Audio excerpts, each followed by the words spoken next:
Oke, terima kasih Kak Oci. Shalom seluruh jemaat UCC Bandung. Apa kabar? Selamat hari Minggu semuanya. Terima kasih buat kesempatan yang Kak Oci dan juga jemaat berikan buat saya boleh sharing di ibadah online pada pagi hari ini.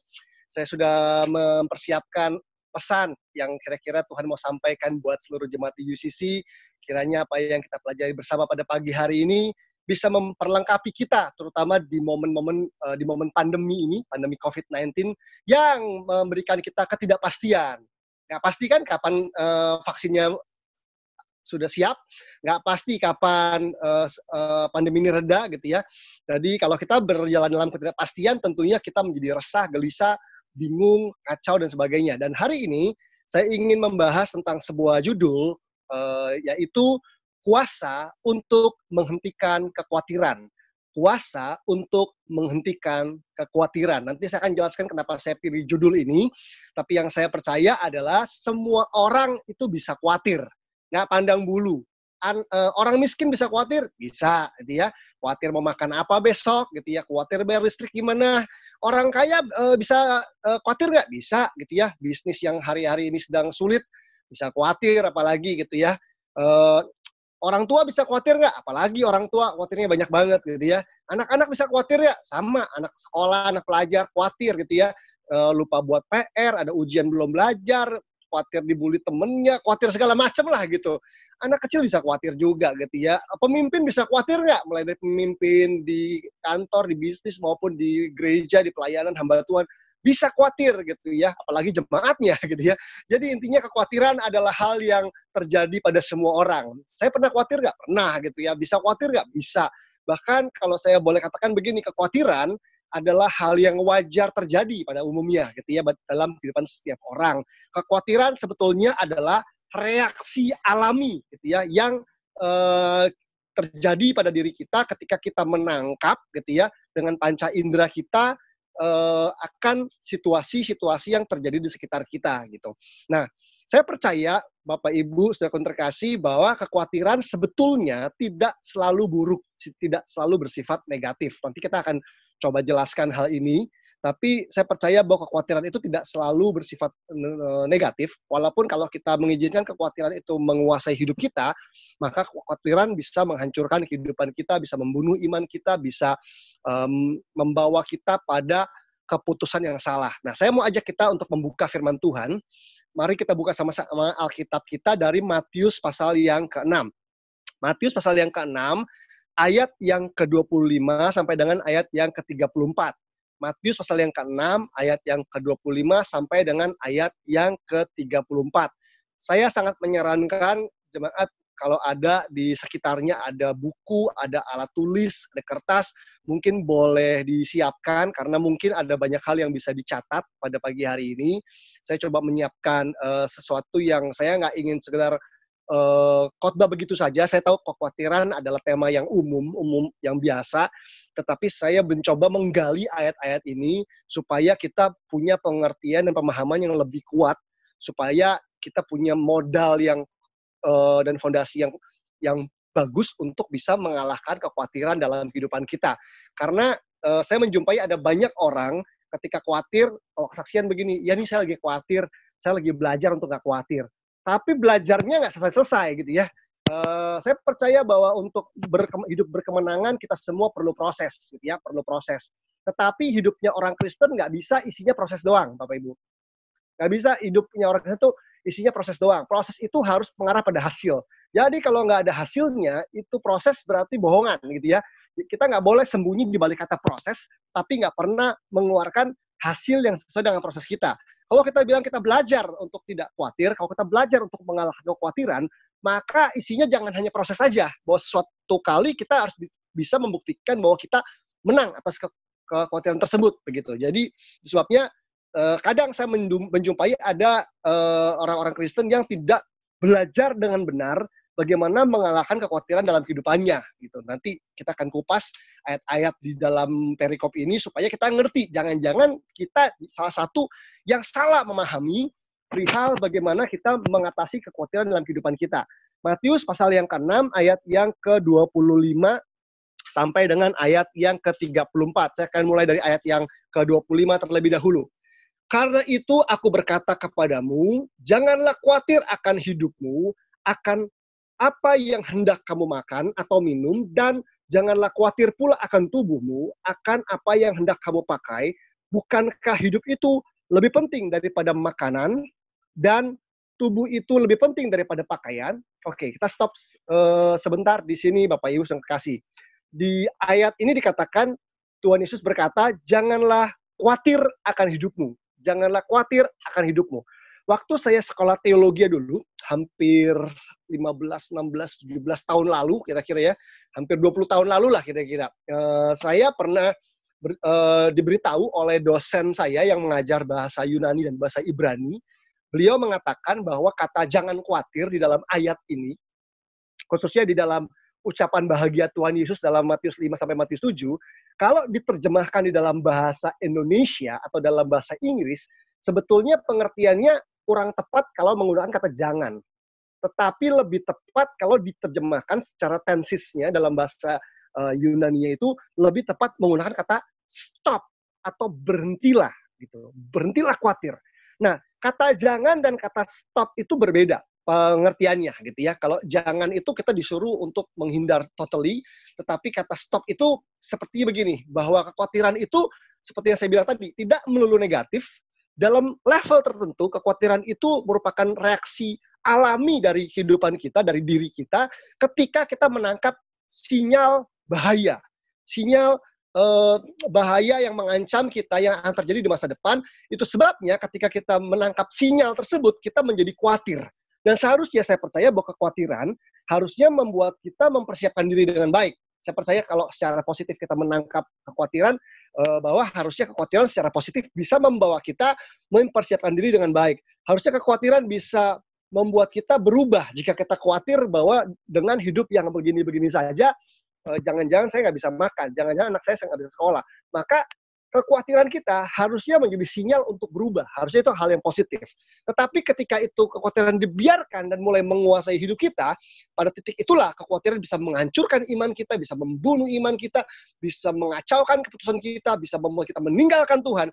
Itu sebabnya pada titik tertentu kita perlu punya kuasa untuk menghentikan kekhawatiran. Stop, gitu ya. Itu sebabnya kata yang digunakan adalah berhentilah khawatir, stop. Nah, jadi karena kekhawatiran tersebut pada dasarnya adalah sesuatu yang merupakan reaksi alami terhadap apa yang kita pedulikan. Bahkan kalau kita boleh lihat sebentar, Bapak Ibu, di Alkitab kita lihat perikop di atasnya. Kan di ayat 25 tadi kan judul perikopnya hal kekhawatiran. Coba lihat perikop sebelumnya. Di perikop sebelumnya di ayat 19 itu ada perikop berjudul hal mengumpulkan harta. Kalau di situ dibaca ayatnya, kira-kira kan bunyinya, janganlah mengumpulkan harta di bumi karena ngengat dan karat merusakannya, tapi kumpulkanlah harta di surga dan sebagainya. Di situ sebelum Tuhan Yesus membahas soal kekhawatiran, Tuhan Yesus terlebih dahulu membahas soal harta. Apa yang dimaksud dengan harta adalah begini, segala sesuatu yang kita anggap bernilai dalam hidup kita. Bisa itu uang, bisa itu rumah, bisa itu mobil, bisa itu hobi, bisa itu keluarga, pasangan dan anak-anak kita, bisa itu jabatan, bisa itu apapun. Jadi harta adalah sesuatu yang kita anggap bernilai dalam hidup kita. Dan ketahuilah Bapak Ibu bahwa kita cenderung khawatir terhadap segala sesuatu yang kita anggap bernilai di hidup kita. Betul nggak? Coba direnungkan baik-baik. Kita akan cenderung mudah khawatir, kita akan cenderung mengkhawatirkan sesuatu yang kita anggap bernilai dalam hidup kita. Jika di sini ada orang tua yang mengasihi dan peduli pada anak-anaknya, maka saya percaya orang tua akan khawatir tentang anak-anaknya. Dan di level tertentu, hal tersebut wajar. Kita khawatir anak kita nggak lulus sekolah. Kenapa? Karena kita peduli. Kalau itu anak orang lain, mungkin kita nggak terlalu pusing gitu ya. Kita khawatir anak-anak kita terkena pergaulan bebas, narkoba, free sex, dan sebagainya. Itu menandakan kita khawatir. Kita khawatir pasangan kita nggak setia misalnya. Kita khawatir karena pandemi ini, mungkin suami kita bisnisnya nggak jalan sehingga nggak bisa membayar karyawan dan sebagainya. Kita khawatir. Tetapi sekali lagi saya tekankan bahwa kekhawatiran tidak melulu hal yang negatif.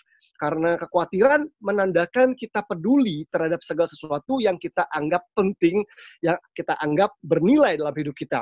Tapi masalahnya jangan hanya sekedar khawatir, karena kekhawatiran adalah panggilan untuk kita bertindak.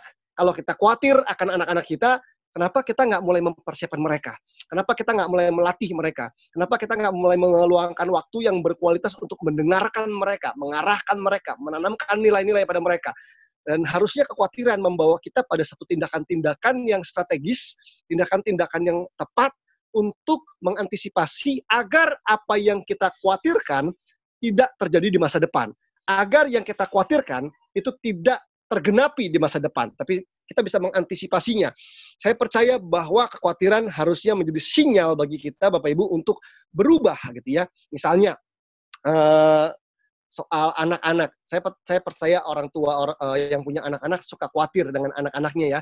Aduh, gimana nih anak-anak saya yang masih kecil mungkin, kok kayaknya yang lain bisa baca, dia belum bisa baca, yang lain udah bisa nulis, dia belum bisa nulis, kok yang lain udah bisa bahasa Inggris, anak saya nggak bisa bahasa Inggris, kok anak saya nakal sekali sih, yang lain anak-anak bisa diatur, anak saya kok suka pukul temennya, dan sebagainya. Saya percaya bahwa kekhawatiran kita terhadap anak-anak harusnya menjadi panggilan buat kita berubah. Panggilan buat kita mempersiapkan diri. Karena orang tua zaman sekarang tuh ya unik gitu ya, apalagi orang tua milenials gitu ya. Orang tua sibuk, ayah sibuk, ibu sibuk, ayah bisnis, ibu ngantor gitu ya. Anak diurus entah sama babysitter, entah sama keluarga yang lainnya. Begitu pulang kerja nggak langsung main sama anak-anak gitu ya. Bahkan saya menemukan kadang-kadang orang tua milenials pulang kerja, pulang kantor malah nonton YouTube, browsing internet, stalking Instagram gitu ya, atau browsing online shop dan sebagainya. Anak-anaknya udah bilang, mama mau main, papa mau main, mau bacain buku dan sebagainya, nggak punya waktu, sorry papa mama sibuk dan sebagainya. Nah, kalau kita selalu tidak mau berubah gitu ya dalam cara kita mendidik anak-anak kita, meluangkan waktu buat anak-anak kita, nggak heran kita akan selalu khawatir. Nggak heran kita akan selalu dikuasai kekhawatiran terhadap anak-anak kita ke depannya. Apakah dia akan jadi anak yang berprestasi, anak yang berkarakter baik, akankah dia menjadi anak yang bisa menolak godaan terhadap tekanan-tekanan yang terjadi di sekitar dia. Nah, itu sebabnya kekhawatiran harusnya menjadi sinyal untuk kita mempersiapkan diri dengan baik. Kekhawatiran harus menjadi sinyal buat kita untuk bersedia berubah ketika perubahan itu harus dilakukan sekarang agar bisa mengantisipasi apa yang akan terjadi di masa depan. Nah, Bapak Ibu saudara terkasih, ketika saya mencari tahu apa bahasa asli dari kekhawatiran atau khawatir, saya menemukan ada hal yang menarik, bahwa kata khawatir atau kekhawatiran dalam ayat ini berasal dari bahasa Yunani merimnao. Merimnao, ini dia. Saya tulis di sini, merimnao. Merimnao. Ini kata Yunaninya, kalau dalam salah satu terjemahannya adalah to be troubled with cares, gitu ya. Kita menjadi terbeban, menjadi resah, gelisah, karena peduli, with cares, gitu ya. Jadi pada dasarnya kita akan khawatir terhadap segala sesuatu yang kita khawatirkan karena kita peduli akan hal tersebut. Apapun itu, kita khawatir akan kesehatan. Kalau kita khawatir akan kesehatan, maka kita harusnya bersedia mengubah cara kita hidup, gitu ya, cara kita makan, berolahraga, beristirahat, dan sebagainya gitu. Jadi merimnao artinya to trouble with cares, gitu ya. Dan pengertian lainnya dari merimnao ini juga bisa begini: pikiran yang terganggu, pikiran yang terganggu. Jadi ada sesuatu yang mengganggu pikiran kita.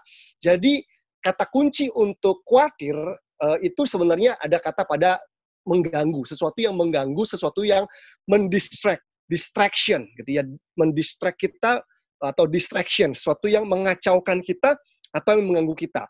Apa bedanya khawatir sama ketakutan gitu ya? Kekhawatiran itu mengganggu kita dan mengacaukan kita, tetapi ketakutan itu menghentikan kita. Jadi itu perbedaannya. Kalau kekhawatiran itu berusaha menghentikan langkah kita, tapi ketakutan itu berusaha menghentikan langkah kita, menghentikan keputusan kita, tetapi kekhawatiran itu mengacaukan keputusan kita, gitu ya, pikiran yang mengganggu. Nah, ternyata kata merimnao tadi ini memiliki akar kata, gitu ya. Akar katanya ada lagi, Yaitu akar katanya asalnya adalah dari kata ini, Bapak Ibu. Merizo, di dalam bahasa Yunani juga. Dari kata merimnao tadi, akar katanya adalah merizo. Kalau tadi merimnao itu artinya to trouble with cares, gitu ya. Pikiran yang mengganggu, tapi akar katanya lagi kalau ditarik, itu berasal dari kata merizo, yang artinya to divide. Memisahkan, membagi, to cut into pieces, memotong menjadi beberapa bagian gitu ya. Intinya adalah begini, ternyata kalau dibiarkan merimnao itu, kalau dibiarkan kekhawatiran itu yang awalnya cuma mengganggu pikiran kita, mengganggu perasaan kita, lama-lama ternyata punya kuasa untuk memisahkan, to divide, to separate, gitu ya, memisahkan kita dari damai sejahtera Tuhan, memisahkan kita dari berkat Tuhan, memisahkan kita dari hubungan dengan Tuhan, memisahkan kita dari komunitas, memisahkan kita dalam hubungan dengan pasangan mungkin dan sebagainya. Jadi kalau dibiarkan, ternyata begini Bapak Ibu, kekhawatiran yang tidak diatasi sama seperti penyakit yang tidak diobati. Kekhawatiran yang tidak diatasi akan seperti penyakit yang tidak diobati. Jadi itu sebabnya kita perlu menyadari bahwa ketika Tuhan Yesus bilang, berhentilah khawatir, berhentilah khawatir. Itu artinya Tuhan sudah memberikan kuasa buat kita untuk bisa menghentikan kekhawatiran. Kita punya kuasa di dalam kita. Tahu dari mana? Tahu dari mana? Taunya dari ini. Matius 5 sampai Matius 7 itu ucapan bahagia, itu konteksnya Yesus mengajar pengajaran dalam pasal 5, pasal 6 dan pasal 7 itu dia mengajar khusus pada murid-muridnya. Kalau kita perhatikan di Matius pasal 5 ayat yang ke-1, 2, 3 gitu ya. Dikatakan Yesus mengajar kepada murid-muridnya di atas bukit ketika murid-muridnya datang kepadanya. Jadi saya percaya bahwa kuasa dalam diri kita itu berasal dari pemuritan. Kalau kita mengizinkan diri kita dimuridkan oleh kakak rohani, bapak rohani, mentor rohani, dan kita diajar melalui pemuritan untuk mengikut Yesus dengan benar, maka hasil dari pemuritan ada kuasa dalam diri kita yang diaktifkan, dan melalui kuasa tersebut kita punya kuasa untuk menghentikan kekhawatiran sebelum kekhawatiran membunuh iman kita, sebelum kekhawatiran menghancurkan pernikahan kita, sebelum kekhawatiran mengacaukan keputusan kita, sebelum kekhawatiran mencuri masa depan kita. Jadi itu yang kita perlu ketahui Bapak Ibu, bahwa kekhawatiran bisa diatasi bukan dengan positive thinking, tetapi dengan menggunakan kuasa tersebut untuk menghentikan kekhawatiran. Alkitab tadi bilang, janganlah khawatir akan tubuh hidupmu, akan apa yang kamu makan, pakai, dan sebagainya, gitu ya. Jangan khawatir, gitu ya. Dan coba kita perhatikan di ayat berikutnya, di ayat yang ke-26. Kita langsung ke ayat yang ke-26, dikatakan, pandanglah burung-burung di langit yang tidak menabur dan tidak menuai dan tidak mengumpulkan bekal dalam lumbung, namun diberi makan oleh Bapamu yang di sorga. Bukankah kamu jauh melebihi burung-burung itu? Bapak Ibu saudara terkasih, Tuhan Yesus menggunakan sebuah perumpamaan atau metafora ketika dia ingin mengajarkan kita tentang kekhawatiran. Dikatakan, pandanglah burung-burung. Coba compare, coba bandingkan dirimu dengan burung. Burung-burung di udara yang apa? Coba nih, catat. Yang tidak menabur, yang tidak menuai, dan tidak mengumpulkan dalam lumbung. Ada 3 hal tadi ya. Tidak menabur, tidak menuai, tidak mengumpulkan bekal dalam lumbung. Dia ada 3 hal yang tidak dilakukan oleh burung, tetapi Tuhan pelihara, Tuhan beri makan, dikatakan ya. Tetapi diberi makan oleh Bapamu yang di sorga. Lalu ada kalimat ini di bagian terakhirnya. Bukankah kamu jauh melebihi burung-burung itu? Nah, saya ingin menjelaskan ayat ini karena ayat ini sering disalah tafsirkan oleh banyak orang, Bapak Ibu saudara kasih. Ketika kita khawatir dengan penghidupan kita khawatir dengan masalah finansial, kita khawatir soal kebutuhan-kebutuhan. Sering kan kita mendengar nasihat ya, udah jangan khawatir, tenang, jangan takut, Tuhan pasti pelihara. Amin, amin. Saya percaya betul Tuhan pasti pelihara kita. Tetapi Bapak Ibu saudara kasih, kita perlu memahami ayat ini waktu Yesus bilang, kamu melebihi burung-burung itu. Apa artinya? Apakah kita sekedar berpikir positif? Oh iya, aku kan manusia diciptakan segambaran serupa dengan Allah ya. Kan aku lebih berharga daripada burung. Betul, betul. Tapi nggak cuma itu. Ada hal yang kita perlu tahu adalah begini Bapak Ibu saudara kasih. Burung itu tidak menabur, tidak menuai, tidak mengumpulkan dalam lumbung. Tetapi kamu jauh melebihi semuanya itu. Kamu jauh melebihi burung-burung itu. Kenapa? Kita jauh melebihi burung-burung itu karena kita bisa menabur, kita bisa menuai, dan kita bisa mengumpulkan dalam lumbung. Jadi intinya bukan berarti kita bilang ini, saya kan kayak burung aja deh, gak usah nabung, gak usah menabur, gak usah menuai, gak usah menyimpan. Udah deh, toh burung-burung aja dipelihara Tuhan. Itu pengertian yang salah cara membaca ayat ini. Saya percaya kalau kita ngerti ayat ini, harusnya bilangnya begini kan, bahwa burung memang nggak bisa nabur, nggak bisa menuai, nggak bisa menyimpan. Ya dipelihara sama Tuhan. Tapi saya bisa menabur, bisa menuai, dan bisa mengumpulkan. So, tugas saya adalah kerjakan bagian saya, dan Tuhan akan pelihara saya, seperti Allah pelihara burung. Nah, banyak orang Kristen ketika menafsirkan ayat ini secara salah, dia menjadi pasif. Ketika dalam kekhawatiran, ya udah deh, berserah aja. Kan ada ayatnya tuh, Allah berperang ganti kita. Bapak Ibu, betul, ada 2 kali di Alkitab ayat yang berbunyi Allah yang berperang ganti kita. Di kitab Keluaran, konteksnya Musa, dan di kisah Yosafat. Tetapi Allah berperang ganti kita itu adalah konteks khusus dan tidak berlaku secara umum. Bisa nggak Allah yang turun berperang ganti kita dan kita diam saja? Bisa. Tetapi jika tidak ada komando yang spesifik, saya percaya bahwa kita semua harus melakukan sesuatu sesuai dengan tanggung jawab kita. Ada jemaat kami yang di dalam bisnisnya sudah terkunci. Dia berdoa sama Tuhan, berseru, dan dia dapat komando sama Tuhan. Tuhan bilang, kamu diam aja. Aku bereskan. Ada Bapak Ibu. Dan terbukti berkat Tuhan tuh mengalir waktu dia diam saja. Tapi sebagian besar dari jemaat kami, saya suruh kerja, saya suruh berusaha, saya suruh bikin sambal, saya suruh bikin apapun gitu ya. Yang teman-teman yang bekerja di sektor pariwisata itu terhantamnya paling luar biasa di pandemi ini. Saya bilang ganti sektor. Jangan tunggu pariwisata pulih. Mungkin masih lama. Yuk, jualan sambal, jualan somai dan sebagainya. Tapi intinya apa? Kita masih bisa menabur, kita bisa menuai, dan kita bisa mengumpulkan bekal dalam lumbung. Intinya tuh ini. Kita tidak bisa mengalahkan kekhawatiran dengan kepasifan, Bapak Ibu. Ini dia kalimatnya. Saya tulis begini. Kita tidak dapat mengalahkan kekhawatiran dengan kepasifan. Kalau kita pasif, kita akan selalu khawatir. Saya percaya kalau Tuhan, kalau misalkan kita khawatir, saya percaya penghiburan dari Tuhan itu bukan penghiburan semu. Oh udah ya, jangan khawatir ya, jangan takut ya, jangan khawatir. Nggak cuma begitu saja, tapi saya percaya bahwa Tuhan mau kita do something, melakukan sesuatu. Karena apa? Karena kita melebihi burung-burung itu, kita bisa menabur, kita bisa menuai, kita bisa mengumpulkan dalam lumbung. Saya percaya yang menabur itu punya beberapa pengertian. Menabur bisa berarti mungkin kita menabur kebaikan, menabur perhatian, bisa menabur uang, mungkin entah itu ke pelayanan gereja ataupun ke orang lain, tetapi menabur juga bisa berarti bekerja. Bekerja, Bapak Ibu. Jadi orang kalau nggak kerja, apalagi tengah-tengah pandemi, nggak buat apa-apa, cuman bangun tidur, terus setelah rohani, leye-leye, nggak bisa. Itu akan khawatir terus. Tapi kalau kita mulai melakukan sesuatu, saya percaya Tuhan bisa buka jalan di momen seperti ini. Bahkan waktu itu ada jemaat kami yang khawatir, suaminya kerja di tour and travel, kalau mimpin tour dari Eropa, dari Amerika tuh bisa bawa tip aja bisa sampai puluhan, sampai mungkin sekitar 70-80 juta sampai 100 juta. Itu tipnya doang gitu ya. Dan menjelang Pak Jokowi mengumumkan semua di rumah aja, semua nggak boleh keluar-keluar gitu ya. Jadi pria ini, suami ini sedang mau mimpin tur ke Eropa, sedang ada di airport Cengkareng, nggak bisa terbang. Satu rombongan balik lagi. Dan apa yang terjadi? Harapan dapat puluhan juta sampai 100 juta, itu nggak dapat. Bukan cuma itu, pariwisata nggak jalan dari pertengahan Maret, ya, dari pertengahan Maret, dan gajinya dipotong, Bapak Ibu, oleh perusahaan. Sampai yang tadi, gajinya itu kalau normal cuma 5 juta, gitu kira-kira. Tipnya yang gede, tipnya sampai puluhan juta, bisa sampai 100 juta, gitu ya.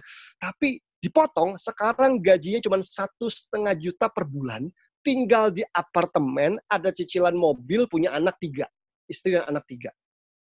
Bapak Ibu, 1,5 juta tinggal di apartemen, anak 3 kecil-kecil, wah, itu babak belurnya luar biasa. Babak belurnya luar biasa. Di situ kami gereja mendoakan, kami bantu dengan kirim sayur box dan sebagainya. Tetapi kami cuma bilang juga begini, do something, yuk buat sesuatu. Istrinya suka masak gitu ya. Selama ini kerepotan jadi ibu rumah tangga, satu kali kirimin kami makanan, yaitu bikin sambal cumi, sambal ikan tenggiri gitu ya. Saya bilang enak nih, coba deh dijual. Aduh, nggak enak, Pastor, nggak berani, nggak percaya diri. Dan akhirnya dia coba berdoa dan dia coba jual. Apa yang terjadi? Puji Tuhan, laku. laku banget. Banyak orang yang suka dan akhirnya sekarang mereka beralih ke kuliner, jual siomay, jual macam-macam gitu ya, jual makanan-makanan dan akhirnya bisa bertahan hidup. Coba seandainya mereka diam aja dengan gaji 1,5 juta cuma diam aja, Bapak Ibu. Betul, ada tetangga ya atau ada teman, rekan, saudara yang kirim makanan. Tetapi yang mereka perlu juga uang cash untuk bayar macam-macam ya, listrik lah, sekolah anak dan sebagainya. Di situ saya mengajarkan bahwa untuk seseorang mengalahkan kekhawatiran, jangan menjadi pasif. Kita tidak bisa mengalahkan kekhawatiran dengan kepasifan. Harus menabur. Kalau menabur pasti menuai, gitu kan?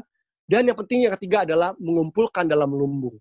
Bapak Ibu saudara terkasih, saya ini lulusan sekolah teologi gitu ya. Saya ini lulusan sekolah teologi. Waktu saya dulu sekolah teologi tahun 2000 sampai 2004, kami di sekolah teologi ini anak-anak mahasiswa sekolah teologi, saya nggak tahu di sini ada nggak Bapak Ibu atau rekan-rekan di UCC yang pernah sekolah teologi. Saya pernah, dan kalau di sekolah saya dulu, di STT saya, kami punya bercandaan. Kami punya jokes gitu, bercandaan. Dimana kita bilang gini, kalau kita nih hamba Tuhan, kita nih jadi gembala nanti, semua barang-barangnya kita mereknya Casio. Semua barang mereknya Casio. Jam tangan merek Casio. Kacamata merek Casio. Jas merek Casio. Mobil merek Casio. Yang artinya dikasih orang Casio. Gitu ya. Jadi itu bercandaan anak-anak sekolah teologi ya gitu. Tetapi saya tiba-tiba sadar, kok bercanda ini awalnya lucu, tapi lama-lama nggak lucu ya. Maksudnya itu jadi menanamkan mental dalam diri kami sebagai hamba Tuhan, seakan-akan apapun minta gitu sama jemaat, mengharapkan dari jemaat. Jadi di situ saya mulai belajar, saya di mentor, dilatih untuk kalau orang berkatin saya, oke. Tapi saya tidak akan mengharapkan orang atau orang kaya memberkati saya, tapi saya lebih ingin berusaha dengan apa yang saya miliki dan saya mampu lakukan. Saya nggak boleh pasif. Saya harus meningkatkan kompetensi saya untuk bisa do something, memecahkan masalah, melakukan sesuatu, sehingga akhirnya saya tidak jadi punya mental pengemis gitu ya. Karena Tuhan, kita mengajarkan bahwa kita harus menabur, menuai, dan juga mengumpulkan dalam lumbung. Bapak Ibu saudara terkasih, saya dulu adalah orang yang hidupnya totally oleh iman gitu ya. Dari waktu zaman saya masih muda, itu rekening isinya kosong terus. Kosong, ntar ada uang masuk, nggak lama kosong. Pokoknya dari mulai, saya orangnya suka overdosis dalam belas kasihan. Kasih, berkatin. Sendirinya kurang gitu ya. Nah, saya punya istri yang berbeda. Istri saya lebih pintar ngatur uang. Gitu. Jadi ngatur uangnya jago, hemat.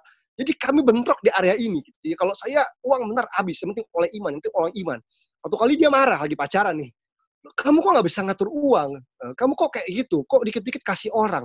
Nah, saya merasa rohani. Saya kan hamba Tuhan, harus jadi berkat buat orang lain. Uang yang saya miliki bukan milik saya, tapi milik Tuhan. Betul, Bapak Ibu. Tetapi saya tidak menerapkan prinsip ini yang namanya menyimpan dalam lumbung. Sehingga tiap kali ada kebutuhan gitu ya, kami jadi khawatir. Saya jadi khawatir gitu. Waduh, gimana ya? Doa lagi yang kencang dan sebagainya. Sampai saya terbuka bahwa betul, saya harus generous, saya harus murah hati. Betul, saya harus terus memberi jadi berkat buat orang lain. Tapi saya harus mengatur keuangan saya supaya uang saya bisa dibagi. Ada yang untuk di-spend untuk kebutuhan sehari-hari, ada yang ditabung, ada yang untuk dibagikan untuk memberkati orang lain. Jadi nggak semua diumbar, dibagikan ke orang lain sampai saya sendiri kurang gitu. Jadi di situ saya belajar bahwa kalau seandainya kita tidak bekerja, tidak menabur, tidak menuai, dan tidak mengumpulkan bekal dalam lumbung, kita nggak mau lakukan hal ini. Nggak heran kita akan terus khawatir. Cuman datang ke gereja, dengar penyembahan, kekhawatiran diangkat, haleluya. Terus pulang, khawatir lagi kan? Kenapa? Karena nggak punya uang. Karena kita nggak berusaha. Kalau misalnya ada di antara kita Bapak Ibu yang punya utang, saya cuma bisa bilang begini, kurangi atau ubah gaya hidup kita dan mulai cicil utangnya. Kalaupun datang ke gereja di jamaah Tuhan, kekhawatiran diangkat. Kalau kita pulang, utangnya masih segunung, khawatir lagi. Tapi kalau kita mulai cicil pelan-pelan dan gunungnya mulai kecil gitu ya, saya percaya kekhawatirannya juga berkurang gitu ya. Jadi, jadilah orang Kristen yang bertanggung jawab, kita melebihi burung-burung itu. Kenapa? Karena kita bisa menabur, kita bisa menuai, dan kita bisa mengumpulkan dalam lumbung. Jadi kalau lebih, lakukan lebih gitu ya. Jangan mau hidup kayak burung gitu, karena kita lebih jauh melebihi burung-burung itu. Berikutnya ayat yang ke-27. 27. Siapakah di antara kamu yang karena kekhawatirannya dapat menambahkan sehasta saja pada jalan hidupnya? Bapak Ibu saudara kasih, ayat ini lagi bilang begini kan, kekhawatiran itu bikin kita nggak maju. kekhawatiran itu bikin kita sulit maju. Kalau dibiarkan, kekhawatiran yang menumpuk, mengganggu pikiran kita, lama-lama bisa menghambat kemajuan hidup kita, gitu. Bapak Ibu, saya percaya bahwa Tuhan ingin hidup kita maju. Amin. Bapak Ibu yang di sini berkarir gitu ya di dunia profesi, saya percaya Tuhan ingin kemajuan dalam kehidupan kita, dalam bisnis, dalam pernikahan gitu ya. Tuhan ingin kita mengalami kemajuan dalam relationship, dalam apapun. Tapi saya percaya kekhawatiran itu bisa menghalangi kita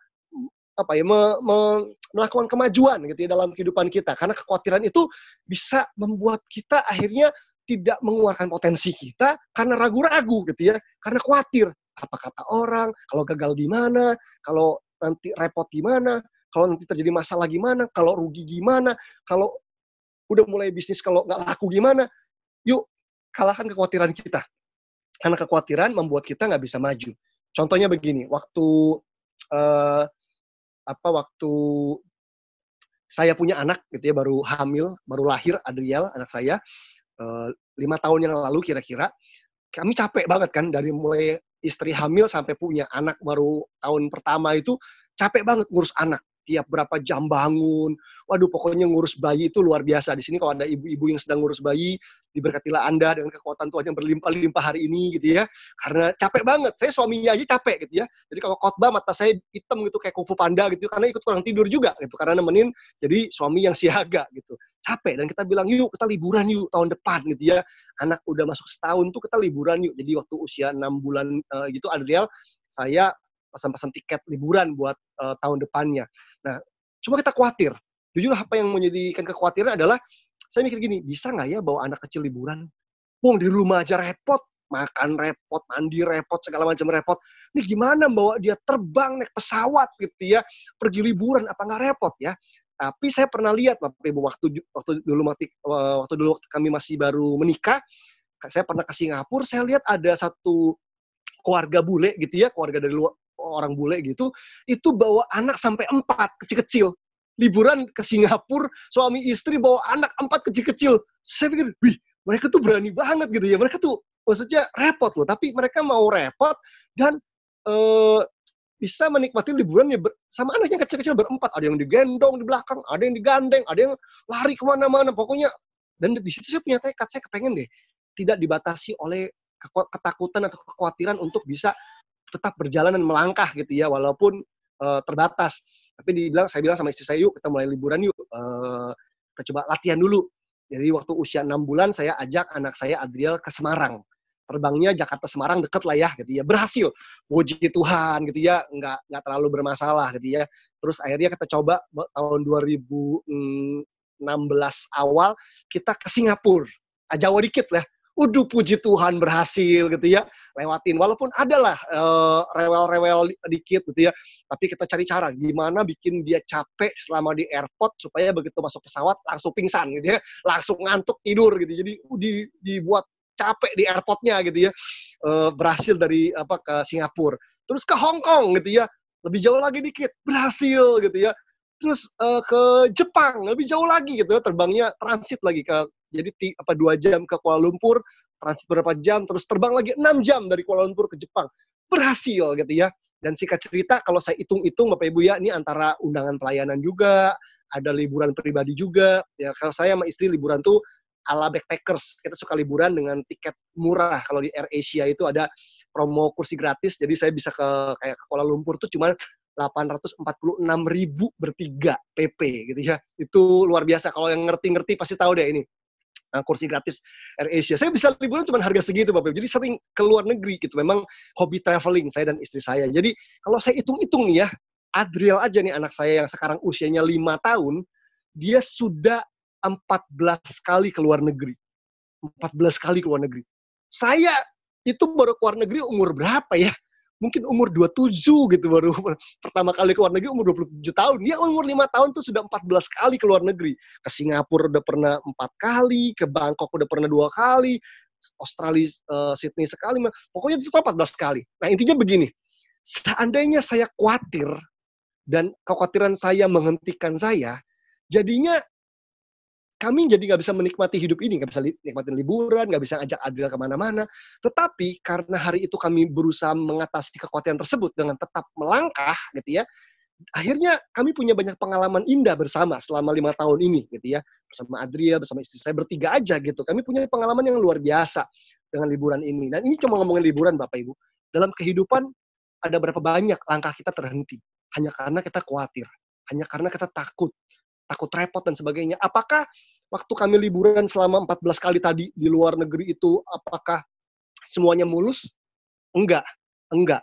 Ada Adriel teriak-teriak di dalam pesawat, ya ada dia tarik celananya orang di MRT, ya ada gitu.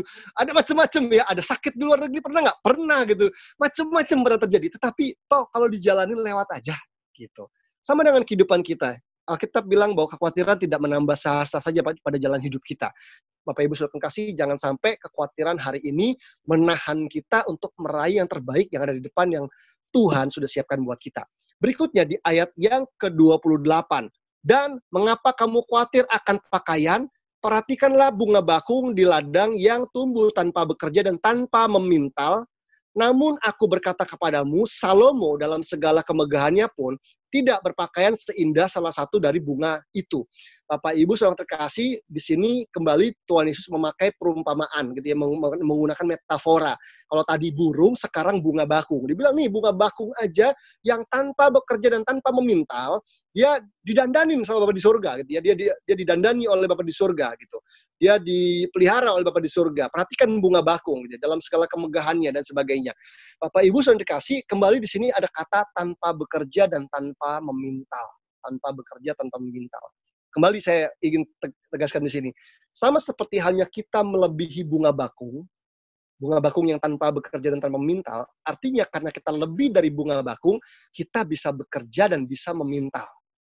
Again, kita tidak bisa mengalahkan kekhawatiran dengan kepasifan. Apa artinya tanpa bekerja dan tanpa memintal? Tanpa bekerja, kita udah jelaskan tadi juga di awal, bahwa kalau kita ingin mengalahkan kekhawatiran, kita harus bekerja. Kita harus bekerja. Tapi apa artinya dengan tanpa memintal? Memintal itu butuh keahlian, Bapak Ibu. Memintal. Jadi bicara soal memintal itu bicara tentang membangun dan meningkatkan skill dalam diri kita. Membangun dan meningkatkan skill atau keahlian dalam diri kita. Bapak Ibu Saudara terkasih, terutama ini orang-orang muda ya, orang-orang muda yang masih mungkin 20-an, 30-an, 40-an. Saya percaya gitu ya, kalau Tuhan berkati kita dengan pekerjaan yang bagus hari ini, it's good, itu puji Tuhan. Kalau Tuhan berkati kita dengan bisnis yang bagus, it's good, puji Tuhan. Tapi ingat, hari ini kita sedang berada di era industri 4.0. Kita sedang berhadapan dengan era disruption. What is disruption? Kita tahu kan apa yang terjadi ketika taksi online gitu ya, Grab, Gojek, Uber masuk ke Indonesia, itu menghantam Bluebird taksi-taksi konvensional.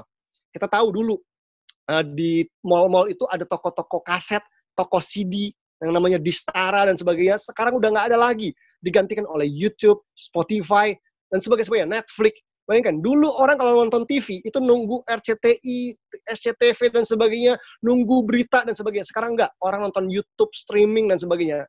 Dunia tuh berubah dengan begitu cepat. Dulu orang kalau mau jualan, punya toko, harus sewa toko, nyewa tempat, berapa puluh juta, berapa ratus juta, terus bikin etalase, jualan di situ. Tapi sekarang bahkan anak belasan tahun bisa punya online shop di Shopee dan Tokopedia. Lihat, yang saya katakan gini, dunia berubah dengan begitu cepat. Artificial intelligence sedang dikembangkan terus. Augmented reality sedang dikembangkan terus. Dan ada banyak pekerjaan yang akan digantikan oleh robot ke depannya. Saya 1-2 tahun lalu, kalau nggak salah, kartu ATM saya rusak. Nggak bisa dipakai. Jadi saya datang ke cabang satu bank BCA begitu, dekat rumah saya bilang mau ganti kartu. Dulu yang saya tahu, saya harus ketemu CS-nya, customer service-nya gitu ya, mbaknya gitu, terus saya harus isi macam-macam, baru saya akan diganti kartu baru. Tapi waktu itu saya lagi antri ambil nomor, satpamnya nanya saya begini, Pak mau ngapain? Mau ganti kartu, Pak. Coba ikutin saya diantar ke depan sebuah mesin besar gitu ya, mesin gede begitu. Dia bilang masukin kartunya di situ. Saya bilang kartunya rusak, masukin aja. Saya masukin, betul, ternyata di layar itu keluar di mana saya harus mengisi data-data saya, dan ada kamera yang foto wajah saya. Hanya 5 menit kartu baru keluar. Yang saya tahu dulu nggak ada yang seperti begini. Tetapi kira-kira 2 tahun lalu, bahkan tugas customer service aja digantikan oleh mesin. Nah, yang saya ingin katakan begini, jangan-jangan pekerjaan yang kita buat hari ini, itu dengan mudah digantikan oleh robot, teknologi, dan mesin. Dan pada saat itu banyak orang akan khawatir, gimana saya cari kerja, gimana saya makan, dan sebagainya. Itu sebabnya sebagai orang Kristen, kita nggak boleh cuma bilang, oh jangan khawatir, Tuhan pasti pelihara. Satu hal betul, kita yakin Allah pelihara. Tapi di lain hal, lakukan ini. Kembangkan skill dalam kehidupan kita. Tingkatkan skill dalam kehidupan kita. Menurut World Economic Forum, dikatakan bahwa orang yang bisa bertahan di masa depan adalah orang yang at least memiliki 15 skill dalam dirinya. Jadi nanti itu di masa depan perusahaan tuh kalau mau nyari orang itu akan nggak peduli lagi sama ijazahnya saja. Dia akan diaudit skillnya, dia punya berapa banyak skill. Harus punya 15 skill dalam dirinya, gitu ya. Hard skill and soft skill, gitu ya. Misalkan dia lulusan sekolah desain, bisa nggak public speaking, bisa nggak creative thinking, bisa nggak strategic thinking, bisa nggak macam-macam problem solving skill dan macam-macam managing people. Itu skill-skillnya harus ada. Bahkan kemarin saya ada dikasih kesempatan memberikan training di Universitas Untar. Ada satu dosen mengatakan bahwa sekarang di kampus-kampus di luar negeri itu fakultas desain sudah mulai dimasukkan pelajaran tentang soft skill di dalamnya untuk memperlengkapi supaya mahasiswa lulusan desain nggak cuma jadi tukang katanya dia, tapi juga punya kemampuan bisa memimpin, leadership dan sebagainya. Jadi yang paling bahaya dan paling payah adalah begini, kalau orang Kristen cuman pakai iman yang halu, oh yang penting Tuhan pelihara, tapi malas, tidak mau bangun skill. Jadi kalau kita tetap malas dan nggak punya skill, nggak heran kita akan selalu khawatir jadi orang Kristen. Kita cuma cari penghiburan semu di kebaktian, minta tumpangin tangan, minta reba-reba, dengar lagu-lagu yang melo tentang Tuhan pasti pelihara, Tuhan pasti cukupi. Betul, tetapi ada tanggung jawab kita. Saya percaya sebagai anak-anak Allah, kita nggak boleh jadi anak-anak manja, tapi harus meningkatkan kompetensi kita. Karena kita melebihi bunga bakung yang bisa bekerja dan bisa memintal. Memintal tadi artinya meningkatkan skill dan kompetensi kita sebagai anak Tuhan, sebagai orang percaya.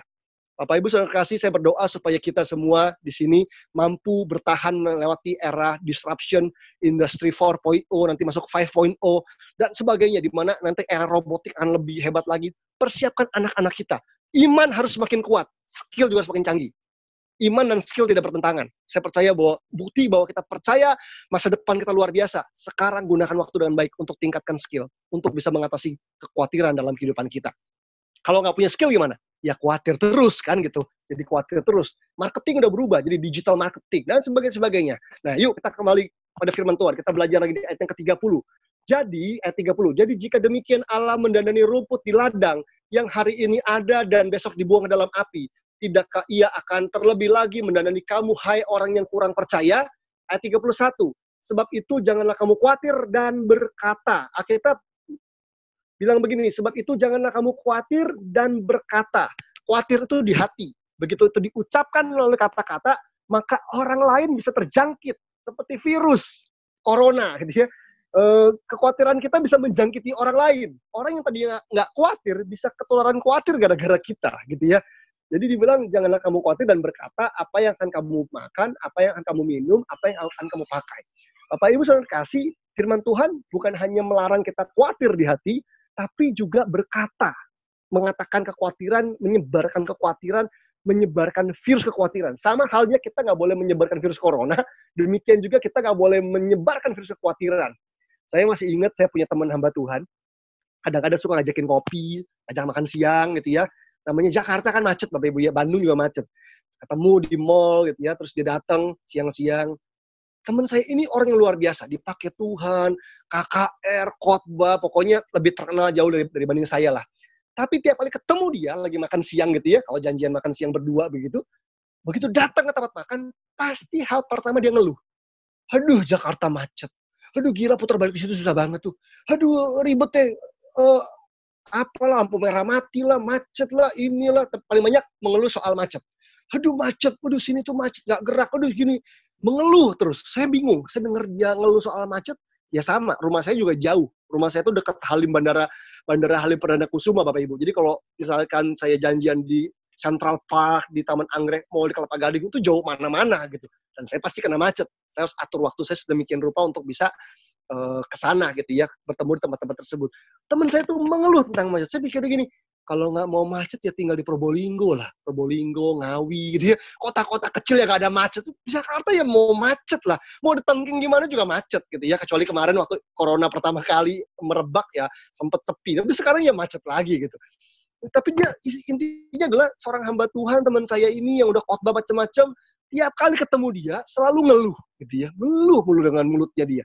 Nah, Bapak Ibu, saya kan tinggal di kampung ya, kampung Betawi dekat sini nih. Jadi waktu 5 tahun lalu saya baru punya baby, punya bayi, saya punya hobi baru yaitu jemur bayi. Itu kan namanya istri saya bangun terus tiap tengah malam, kasihan kan. Jadi pagi saya yang jemur bayi gitu. Saya jemur anak saya masih bayi sambil gendongin dia gitu ya.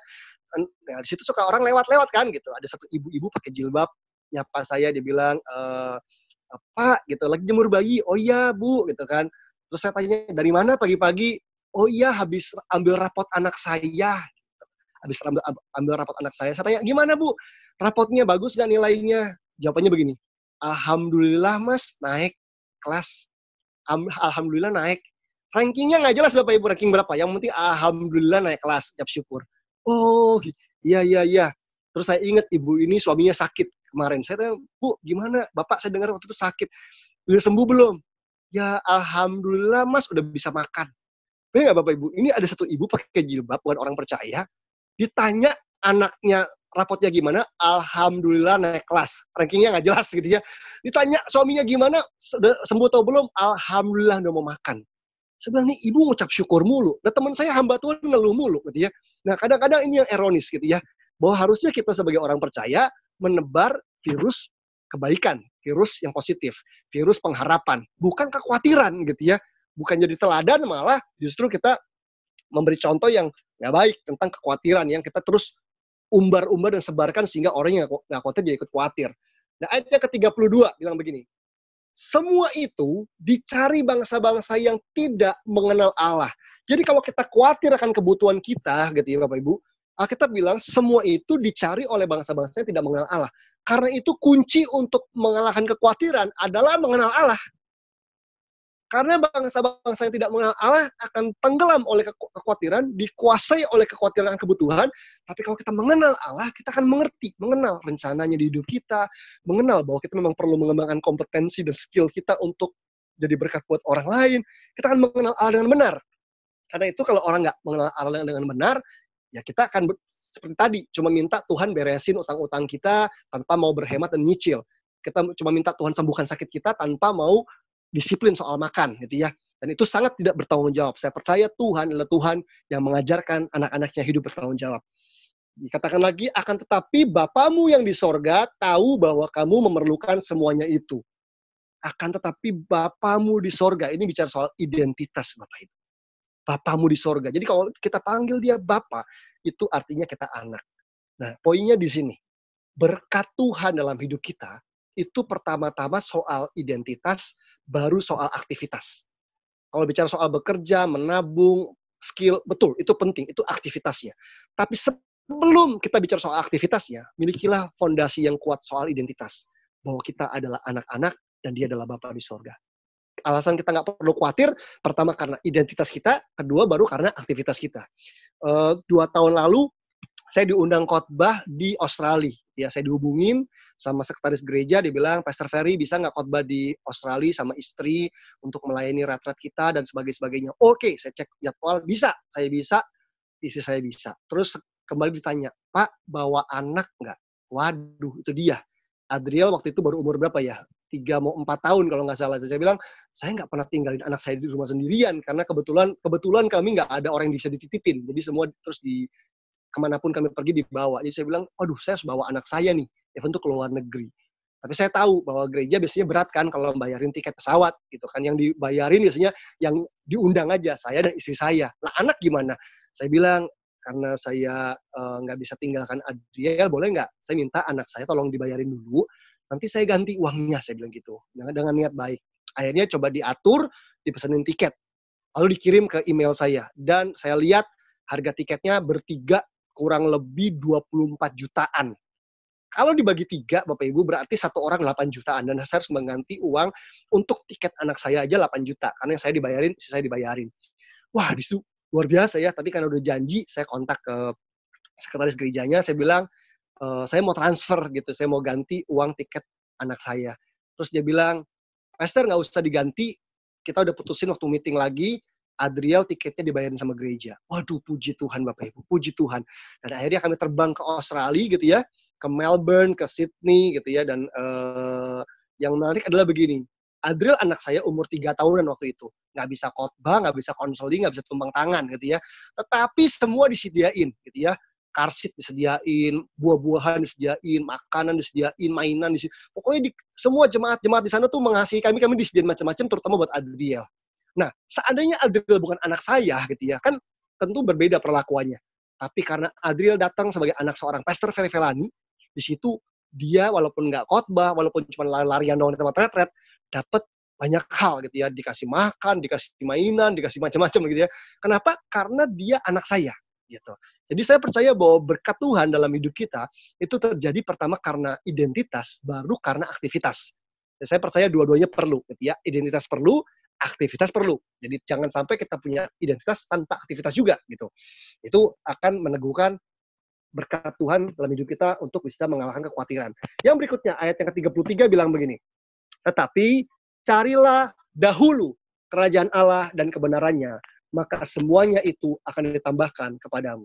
Bapak Ibu, kita semua ingin mengalami penambahan dalam banyak hal. Tapi kita bilang carilah dahulu.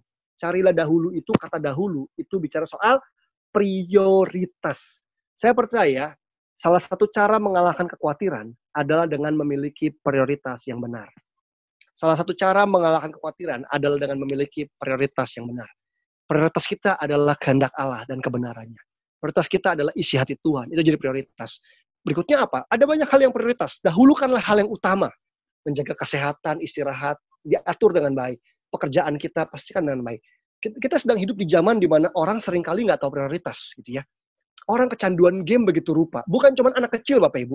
Ada, kemarin saya dengar cerita dari satu dokter di RSCM, ada seorang ibu usia hampir 60 tahun dibawa rehabilitasi, rehab kecanduan game online karena nggak bisa berhenti main Candy Crush Saga. Itu hampir 60 tahun umurnya, bayangkan sih. Bayangkan, orang itu bisa kecanduan game nggak pandang bulu. Nggak cuma anak kecil aja. Jadi orang usia 40-an bisa, usia 60-an juga bisa kecanduan gadget gitu ya, entah nonton drama Korea dan sebagainya. Kalau kita nggak tahu prioritas, nggak heran kita hidupnya penuh kekhawatiran. Karena kerjaan nggak selesai, kuliah nggak bener, pelayanan nggak bener. Nggak heran kalau orang akhirnya nggak bisa percaya kita dalam bisnis, dalam pekerjaan, kerjaannya diselesaikan sembarangan. Padahal Alkitab bilang apa? Orang yang bisa dipercaya diberi banyak berkat. Orang yang bisa dipercaya diberi banyak berkat. Poinnya bukan bagaimana diberi banyak berkatnya, tapi bagaimana dipercayanya, itu yang paling penting, gitu kan. Nah, kalau kita nggak bisa mengatur prioritas dengan baik, nggak heran kita akan terus khawatir dengan hidup kita. Dan saya percaya salah satu prioritas terbaik dalam kehidupan kita adalah utamakan kehendak Allah, utamakan rencana Tuhan dalam kehidupan kita. Saya ingat hampir 20 tahun yang lalu, ada seorang hamba Tuhan mengajarkan saya demikian, Bapak Ibu. Ada seorang hamba Tuhan bilang sama saya begini, Ferry, kamu nggak perlu khawatir. Selama yang kamu kerjakan adalah rencana Tuhan, selama kamu jadi seorang hamba Tuhan yang mengerjakan rencana Tuhan, kamu nggak perlu khawatir akan hidupmu. Kenapa? Yang penting kamu jangan malas ya. Kamu jangan malas, kerjakan rencana Tuhan dalam hidupmu. Kenapa? Kalau itu rencana Tuhan, dan kamu nggak bisa mengerjakannya, kamu gagal mengerjakannya, yang rugi itu Tuhan. Yang rugi itu kerjaan sorga. Tapi kalau kamu mengerjakan sebaik mungkin, dan kamu mengalami hambatan dalam mengerjakan rencana Tuhan, yakinlah bahwa sorga pasti backup kamu 100%. Tapi pastikan bahwa itu rencana Tuhan. Kalau itu rencanamu sendiri, ya udah khawatir aja. Situ saya belajar Bapak Ibu. Kunci financial freedom dalam kehidupan saya sampai dengan hari ini adalah setiap saat saya harus memastikan bahwa apapun yang saya kerjakan itu adalah rencana Tuhan. Karena kalau itu rencananya Tuhan, nggak mungkin dia nggak backup. Sama di sini kalau ada Bapak Ibu ada yang karyawan di sini, Anda dikirim ke luar negeri untuk urusan perusahaan, untuk deal bisnis, urusan perusahaan, pasti tiket pesawat disediain, hotel disediain, makan disediain, apapun selama urusan apa? Perusahaan. Kalau itu terhambat, perlu extend seminggu lagi, Bos. Kalau itu untuk kepentingan perusahaan, saya yakin perusahaan pasti keluarin uang. Tapi kalau untuk jalan-jalan sendiri, itu lain lagi. Untuk kepentingan sendiri, itu lain lagi. Tapi saya percaya Bapak Ibu, kalau kita ingin memastikan hidup kita terus dalam pemeliharaan Tuhan, kerjakan rencana Tuhan, jadikan rencana Tuhan dan kehendak Tuhan itu prioritas dalam kehidupan kita. Dan bagian yang terakhir di ayat yang ke-34, sebab itu janganlah kamu khawatir akan hari besok, karena hari besok mempunyai kesusahannya sendiri, kesusahan sehari cukuplah untuk sehari.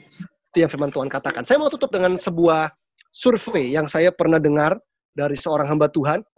Ada sebuah survei yang diambil dari buku The End of Stress, disampaikan oleh Don Joseph Dewey. Don Joseph Dewey ini seorang psikolog begitu. Dia mengatakan bahwa 80% apa yang kita khawatirkan dan kita takutkan itu nggak terjadi. Menurut survei. Katanya apapun yang kita khawatirkan, 85% menurut survei itu nggak terjadi, Bapak Ibu. Nah, sisanya 15% itu terjadi.